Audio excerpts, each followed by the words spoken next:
Hello and welcome to the first Politics Today of 2018, and in this programme we're going to be looking at some of the potential political challenges facing this country in 2018. And in this programme I'm joined by Alan Craig, a political activist. Alan, welcome to Politics Today. Good to see you, Simon. And Olave Snelling from the Christian Broadcasting Council. So welcome to the programme. Thank you so much. I'll start off with you, Alan, and maybe start off in discussing some of the major events in 2017, because politically it was quite a year. We had a general election, we had three major Islamist terrorist attacks, Brexit dominated the headlines, and of course our relationship with Europe was also under the spotlight. In France we had a new president, and Merkel just clung on to power in Germany. As far as you see it as being involved in politics, what do you think are some of the big challenges, political challenges in 2018? Brexit will dominate the headlines. I think that's almost inevitable unless there's a war or something like that. But given no disaster like that, then Brexit has got to dominate the headlines, and rightly so. It's a huge, historic decision that has been taken, and the government is now tasked with implementing it. The big question will be whether we can get some sort of trade deal with the EU. We probably won't know during 2018 and probably 2019, last minute, before we know whether we got one or not. So there'll be all sorts of negotiations, all sorts of posturing from both Brussels and over here and in the UK. But that, I think, will dominate the headlines, barring, as I say, a war or something like that, and so it should. Huge decision, wonderful decision, but now needs to be implemented, and we need to expect Theresa May to deliver for us. And that leads me on to my next question, Olive.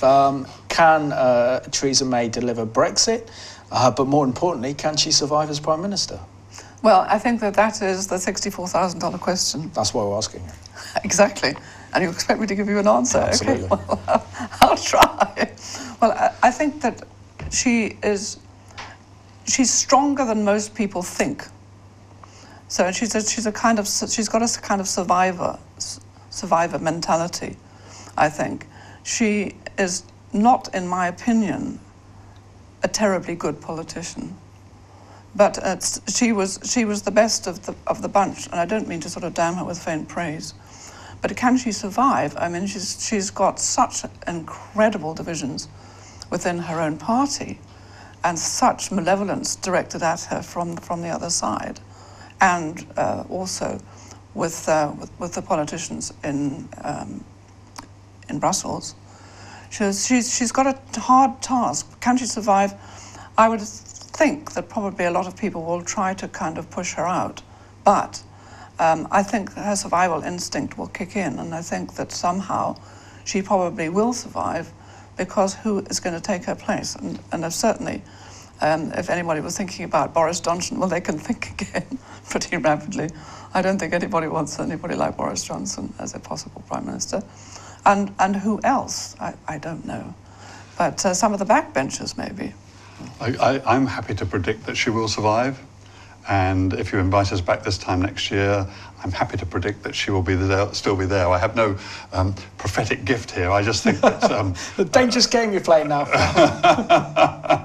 Well, I just think... I remember when from the Tories' point of view, from her point of view, the disastrous general election back in June, and immediately Corbyn and others were saying, look, she won't get ready, she won't last 6 months, there'll be a general election in the autumn.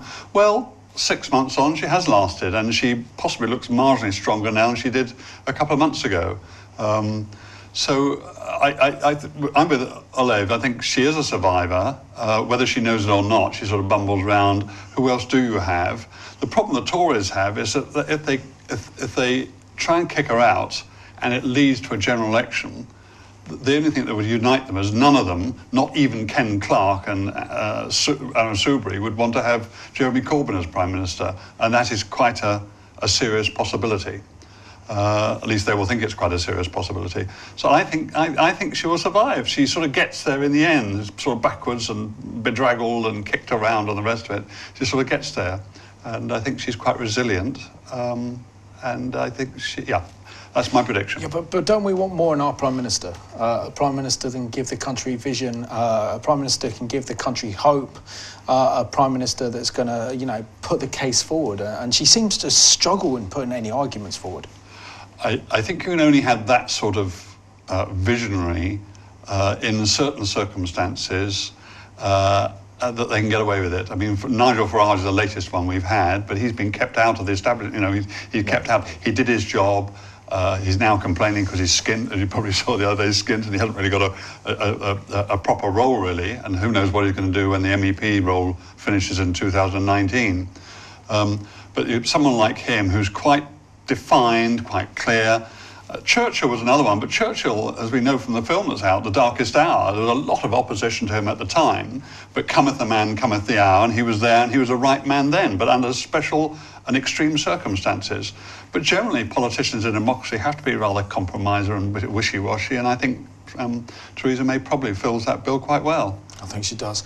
And Olive, this Conservative government is very much dependent upon the DUP in Northern Ireland, and any agreement with the Republic of Ireland over the border in Northern Ireland could potentially be a flashpoint for her government. How do you think she can get around this issue and also keep the DUP on board? And we've got to say the DUP are doing a good job in preserving Christian freedoms in the UK, and I try to think where this government would be going in if it wasn't for the DUP. Well, one of the things that I feel is quite extraordinary about what happened last year is that the DUP called Theresa May to attention, as it were, over this whole question of possibly treating ERA differently to Northern Ireland, and they said absolutely over our dead body. And what I really would like to say, this is a programme coming out of Revelation and a Christian programme, is that I thank God quite literally for the likes of Geoffrey Donaldson, who's a good friend of mine, and Arlene Foster and the others. I mean, they are really serious Christians. And the fact that they have the kind of a pivotal role in this, I think is absolutely amazing. And I wrote to Geoffrey and said, I'm so delighted that, you know, that the Lord has kind of put you into this position, and really pray for them. But how on earth they're going to get round that one? Because I mean, it's you know, the immovable, the irresistible force meeting the immovable object, really. And how they're going to do a compromise on that, I really do not know, because they do not want to have a hard border. I lived in Northern Ireland for a while when there was a hard border. Terrible, all through those troubles. And they do not want those kind of troubles again. And as far as the EU is concerned, they're going to have to treat all of the different countries of the United Kingdom the same. I mean, that's one thing that's absolutely clear. And the DUP and the Northern Irish are not going to accept that they would be in a different category to, say, Scotland or Wales or whatever. So how she squares that circle, I absolutely do not know. But I mean, I do think that they will arrive at a compromise. I really do, because I believe in the power of prayer, and I believe that an enormous amount of prayer has gone into this, not least by those in the DUP and others surrounding that. So I think a compromise will be found, and also the chief negotiators in Brussels. They're not going to. I don't think they're going to accept some kind of a nonsense compromise with them. So I think it's one of those situations where they've got to. My understanding of it is that the whole thing has been ramped up out of all proportion. That actually solving the problem of the border is not a difficult one to do. But for negotiating reasons, Brussels and the EU have ramped it all. Suddenly, Ireland became the centre of the EU. This era which had been kicked around and told to change its mind over referenda before. They voted the wrong way according to Brussels, so they pumped money into ERA and got them to... They've never been particularly interested, but suddenly they realised this is a negotiating tactic with the European government, so they pumped the whole thing up. I mean, I'm told that... a friend of mine, his wife is Swiss, and he says that there's a common border between Switzerland and the EU He said, traffic goes across there, no problem at all. It's not part of the EU, but traffic goes across there. They do spot checks every now and again, and he said it works beautifully. It's not a hard border, just do spot checks and make sure when he said, I can't see what the fuss is. Now, of course, there are other more historic issues and the whole divisions and so on between the Catholics and the Protestants and the North and the South and so on. So it's much more difficult, but where there's a will, there's a way, and I think for the moment the whole thing's just been pumped up out of order for negotiating reasons rather than the reality of the border itself and how to solve the border problem. Well, I think that it is evident that terrific pressure was put on Theresa May by Brussels, and so the fact that she didn't actually show the document to the DUP, I think, is absolutely disgraceful. That they had to kind of scrabble around. To see the full document and then to understand the implications of what had been, possibly promised. So, I mean, I think I agree with you, Alan. I think that it was something that was... I think that shows us something about Theresa May and the way she works. She bumbles in backwards into things. I think she is quite... I mean, she thought she was about to announce a result in Brussels, then suddenly the DUP get on and say, sorry, we're not going to agree with it. So she has to fly back to London, then fly back there again on the Friday, a few days later, to sign the agreement when it has all been sorted out. And she stands there smiling. Anybody else would think this is a completely humiliating and a complete shambles, but she stands there smiling. And actually, when she gets the thing signed on the Friday, the document signed on the Friday, she brings it back to the House of Commons, and the whole of the Tory party, from all sides of the Tory party, are giving her a big hand, and well done. So, and that's the first a bit of applause she's had since the general election, I think, from the Tory party. I didn't think she had one at the general election when the Conservative Party result. Anyway, talking about Brexit, we mentioned the Northern Ireland border issue and the EU using that to exploit that issue to maximise their demands, obviously using Gibraltar as another one. It's going to be very, very clear and very, very tough for the British government, isn't it, in terms of negotiating an agreement with the European Union, particularly when the whole EU's objective is to discourage any other member states from leaving the European Union. And also, aren't we in a strong position because I think we are second or third largest financier to the European Union? So why does it seem that we're actually singing to Brussels' hymn sheet? Yes, I don't go fully along with this. I mean, negotiations are tough, and I think Theresa May is right to want to try and reach an agreement with the EU. We'd like to come out amicably if we can. As long as we remember, at the end of the day, and push comes to shove, they can shout and holler and hoot as much as they like, but we'll just come out without a deal at all. And that's okay by us. They do more trade with us than we do with them, so we'll be better off if we just pull out, no deal, sorry, Mr. Juncker, but we're off. With no deal at all. So if we remember that in the background, that ultimately then we can go and negotiate, and then, well, of course it'll be hardball, and of course there'll be posturing, and all that's the nature of negotiation. That's what we expect, and they like to posture and shout and holler and hoot, and they'll probably, these negotiations normally go on past midnight, still at 4 o'clock, they stop the clock at midnight, they go until 4. That's the nature of the beast, so to speak. But I anticipate that we will come out with a reasonable deal, but it doesn't fuss to me if we come out with no deal at all. We just trade with them. They want our trade more than we want theirs. Of course they don't want us to leave because we are a net contributor. As you say, we're one of the top 3 contributors, and we're the one. And that's why our friends over in Eastern Europe, who really are quite friendly to us in many different ways, but don't want us to leave either, because all our money is going over to Eastern Europe, helping support their infrastructure and other things like that. So, yeah, of course, it's going to make life more difficult for the French and the Germans because they're going to have to cough up more money as net contributors. So there's all sorts of reasons for want to keep us in and to penalise us. But, what do you want? Have an easy ride? They're not going to give us an easy ride. Why should we expect one? We don't want. We don't want to give them an easy ride either. Oh, they're not going to give them an easy ride. And I think that the fact that we should be punished, because that's really what it amounts to. Punished by the EU for daring to want to leave. I think it's extraordinary. Yeah. It really is extraordinary. Absolutely. Olive, I have to say, in 2018, could we see a Corbyn government if Theresa May's government collapsed? I mean, to think that prior to the general election in June of 2017, this would have looked absolutely impossible. But somehow Jeremy Corbyn, from the absolute far left of politics, has managed to engage the youth vote. He's secured his position as leader of the Labour Party. He won 40% of the vote at the last general election and has political momentum.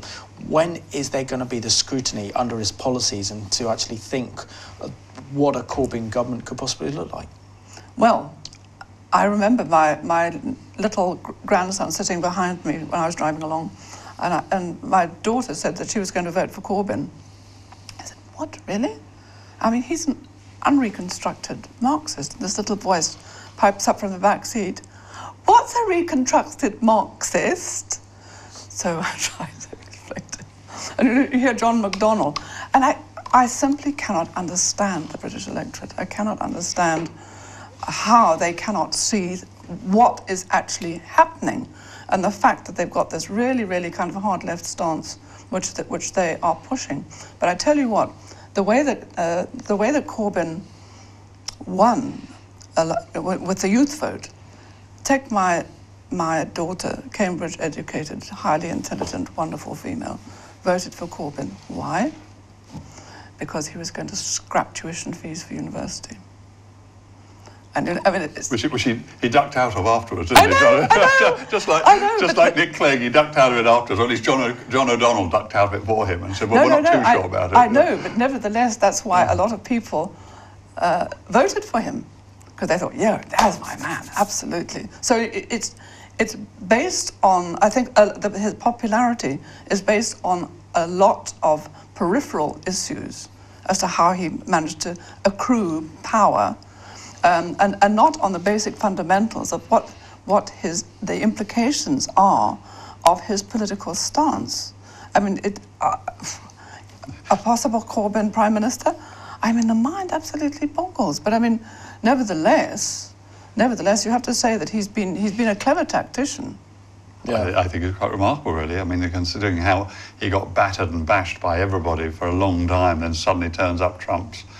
Excuse the word, turns up Trump. Okay. We'll talk about Donald Trump. We're sure we'll come on to that in a minute. Forgive the pun. But turns up Trump actually at that general election itself, and I think he did. But actually, I think my own reading was it was more anti-Tory vote than a pro-Corbyn vote. And it's interesting. I've just seen little snippets of by-elections around the north. I can't say I read it, but the Labour Party is not doing well at the moment in local council by-elections and so on around the north, but they should be strong. It isn't translating. They're the opposition at the moment. They should be doing well, and they aren't. They keep slipping down in the polls, and I don't mean the opinion poll, I mean the voting polls in little by-elections out of London. And London is its own bubble. It really is its own bubble, and the media is its own bubble, and we all have this story and we listen to it and we think momentum are getting everywhere and doing everything. Well, maybe, but just again, maybe not. But I have to ask you, Alan, how can someone like Jeremy Corbyn actually propose economic policies that would take us back to the 1970s with massive state ownership, have any credibility as a potential prime minister and a party that's a government in waiting, knowing that this will completely bankrupt the country? Well, I don't think people see it like that. And actually, the Tory party has presided over growing inequality, growing housing crisis, drop of living standards and so on. I'm not saying it's all the Tory party's fault. I know a lot of people, for instance, are completely fed up with the railways and want normal people like you and me who want the railways reprivatised, deprivatised, renationalised. Sorry about that. That's right. Denationalised. They want them nationalised, to be clear. They want them brought back under state control, try and get my words right. They want it because they're completely fed up, one, with the prices going up, two, with the inefficiencies, with the strikes and so on, and they're just at an emotional level. They think, well, it can't be worse than it is at the moment. Let's renationalise and so on. I think you go back to the banking crisis now in 2008 onwards, there's still a sort of suspicion about rich people and people looking after themselves, and the Tories, whether you like it or not, are very much identified with that strata of society.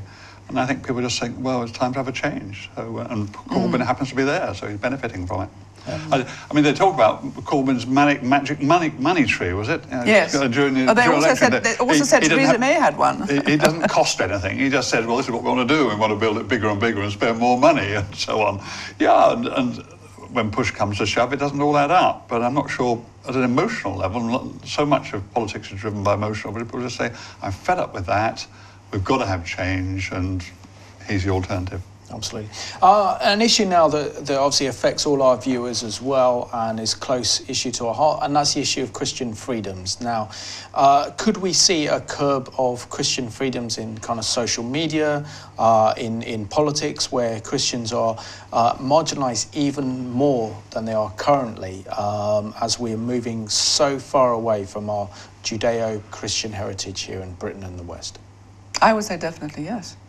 I would say that we are moving away, and that the pressure on any organisation, any ministry, whatever it happens to be, that as soon as it kind of starts to put its head above the parapet, boy, there's some people to shoot it down very, very quickly. And I think that what I find very worrying, and that's what we need to pray at the beginning of this year, 2018. Absolutely. Is to really for the Christians to get stuck in. I mean, in a way that maybe we've never done before, because these freedoms are being diminished all the time, and you just need to look at the work of somebody like Andrew Williams, with Christian Concern, constantly taking up the cause of those who have been shoved out for some pathetic reason, like a teacher who used addressed a class as girls when there was one girl in there who wanted to be a boy, and he's lost his job. And all sorts of things like that. I mean, extraordinary. And this was a Christian school. I think the other thing, though, is the interesting thing is and I absolutely agree with you on that, but I think also that we have come so far, the hard left have driven us so far, have influenced things so much, that we've driven so far from our Christian moorings, that even non-Christians are finding, if they express normal common sense opinions, are finding that they are coming under cosh. I'm a committed member of UKIP, and we have a UKIP assembly member down in Wales, in Cardiff, and just the other day he mentioned that he was criticising the whole transgender thing and saying, this whole thing is getting out of balance. It was a reasonable, balanced comment that he made. He was suspended from the Welsh Assembly for hate speech. But he's not a Christian. He just has traditional views about family and gender and things like that. And I think, well, it is Christians, and of course we're right in a firing line because our society is becoming more and more anti-Christian. Yeah, exactly. But it's not only Christians, it's other people as well who are just getting silenced by this political correctness and by this sort of agenda that's being driven by this establishment. But it's a curious kind of libertarianism which speaks out of a really cruel spirit, an antichrist spirit. I mean, there is such an antichrist spirit in our nation, and they're dominating the media, and certainly all of our main media organisations. It's just sort of it's facile just to sort of say, oh yeah, well, they hate everything Christian. But I mean, the fact is, they really are. They really are. So, they take things so seriously, and they push all the time in ways that become less and less and less subtle until they're absolutely flagrant. I mean, a secular society is unable to be anything ultimately but authoritarian. Yeah. Is unable to. Has no reason for not being authoritarian. This is what we believe, we're now in power, therefore this is the way to do it. It's only a Christian-backed society, and I'm not saying it has to be a Christian theologically society, but one which got a lot of Christianity in its culture that actually can have a real democracy and work things out and say, okay, well, give and shake and the rest of it. So. I mean, on that note, also we had Tim Farron as the leader of the Liberal Democrats had to resign because he felt that there was no place for a Christian within his party, having Christian beliefs and values, even though we know that he compromised before the election on some various issues theologically. So, can someone who believes in the Bible,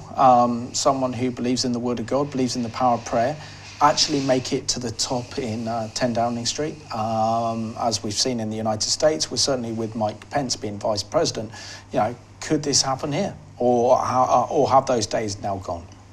I don't think that they've gone, but I would imagine that somewhere along the line, that it depends on the personality of the person.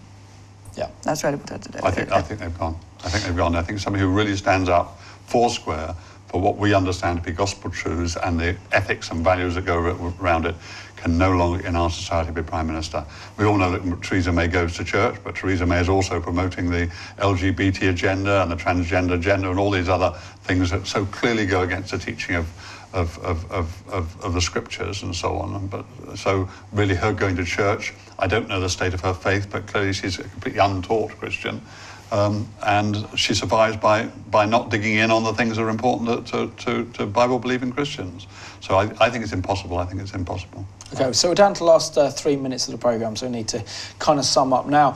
Obviously, Donald Trump is going to make headlines as US president, and there is a talk that he will visit the UK in March, particularly to open the new US embassy in London.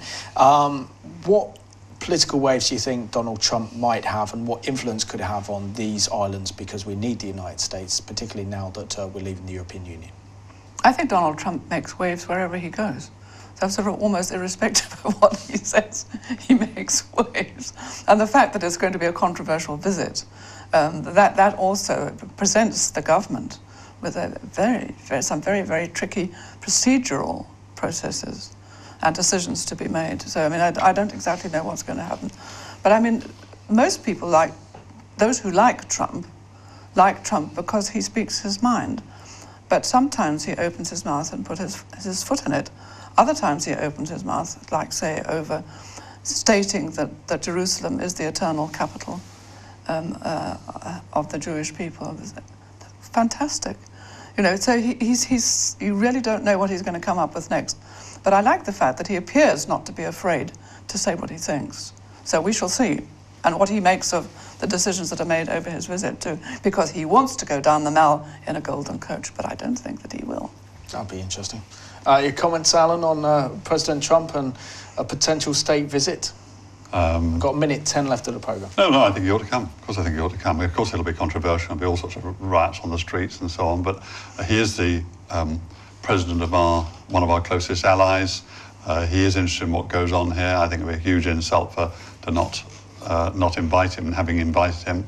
And I think he's got a lot of good things to say. What I like time and time again, he upsets the establishment, and the establishment needs upsetting just as much over here as over there. Yes.